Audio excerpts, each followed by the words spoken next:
Rafael, esse é o segundo documentário que é feito e lançado sobre a vida de Manuel Lisboa. O que ele traz de diferencial para o público?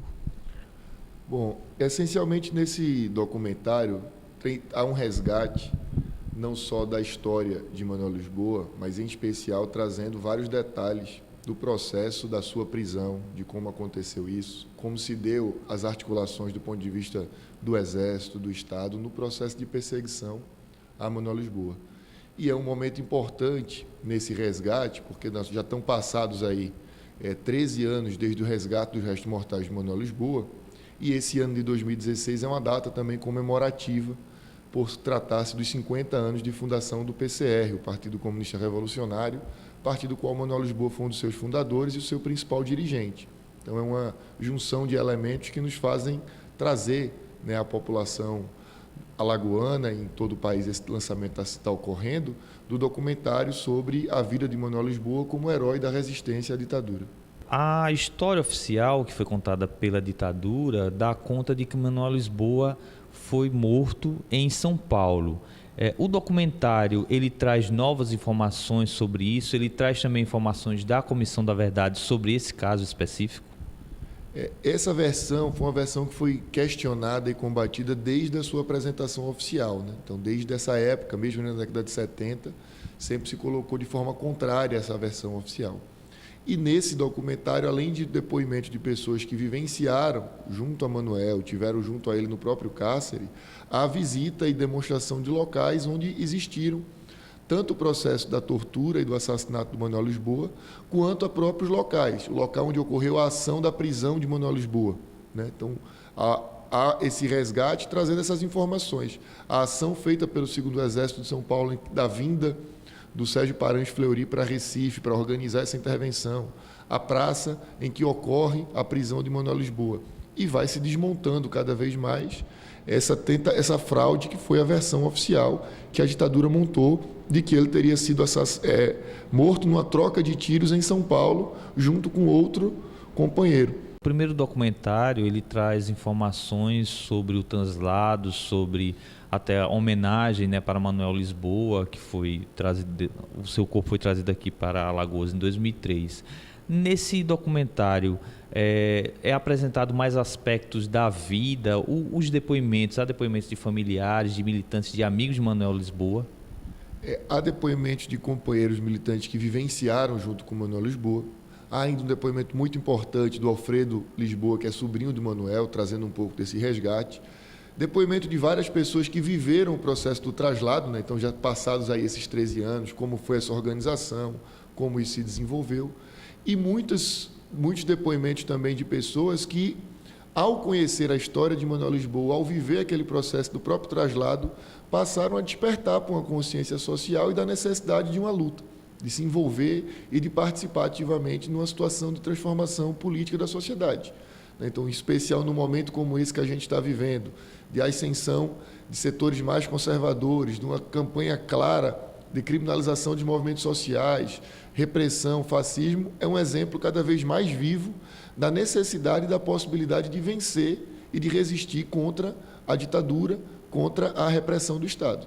É importante para a sociedade alagoana ter esse conhecimento sobre a vida e sobre a militância de Manuel Lisboa?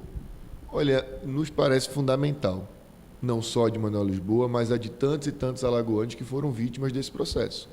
Nós poderíamos falar aqui de Odijas, de Carvalho, de Jaime Miranda, da Gastone Beltrão, tantos companheiros e companheiras que foram vitimados nesse processo, num crime de Estado, né? Tortura, execução a partir do Estado, e que é uma história esquecida ou escondida da grande maioria da população. E por quê? Porque foram pessoas que se colocaram para questionar o regime que nós vivíamos. Da mesma forma que a gente sempre viu e acompanha ainda a tentativa de esconder o que foi o Quilombo dos Palmares, a resistência da luta negra contra a escravidão no Brasil, a resistência enorme de tentar esconder aqueles que lutaram contra a ditadura. Todos os crimes que foram cometidos no nosso país, mais de 50 mil pessoas perseguidas, vivendo um inquérito policial, pessoas que criaram fortunas a partir desse regime, né, se locupletaram e criaram tantos problemas no Estado brasileiro. Esse próprio processo de corrupção que a gente vive tem muito essa marca do que foi esse período da ditadura militar, em que se impunha a vontade dos que estavam em cima e cabia, como senso comum para a população, ouvir e aceitar, né, ficar calado diante de tudo isso. Então, todos aqueles que foram exemplo nessa resistência, que se colocaram contra tudo isso, passaram a tentar ser criminalizados e escondidos na sociedade.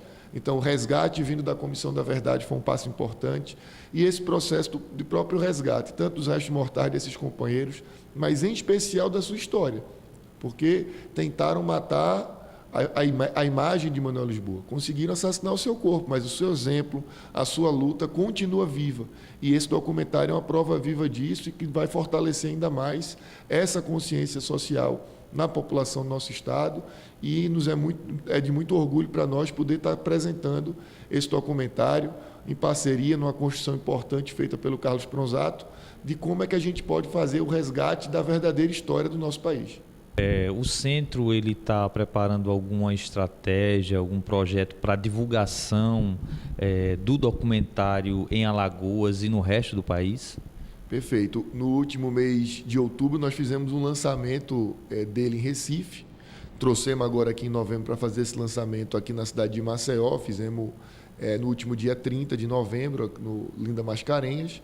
E nós estamos preparando uma agenda de visitas, tanto ao interior do Estado, mas mesmo aqui também na capital, para novas exibições. Então, universidades, escolas, associações de moradores, sindicatos, são lugares que nós estamos visitando para tentar difundir ainda mais tudo isso e fortalecer essa mensagem, fortalecer essa história e resgatar algo tão importante para o povo alagoano. Saber que um de nossos filhos, um de nossos irmãos, se colocou num momento tão difícil que era a conjuntura política do nosso país, a enfrentar o que estava colocado. Então, se ele pôde enfrentar isso dessa forma, por que nós não podemos enfrentar o que nós estamos vivendo hoje, né? Um governo ilegítimo e golpista como esse que está aí. Não cabe ao nosso enfrentamento. Nós temos também que aceitar o exemplo de tantos companheiros que enfrentaram um regime como a ditadura.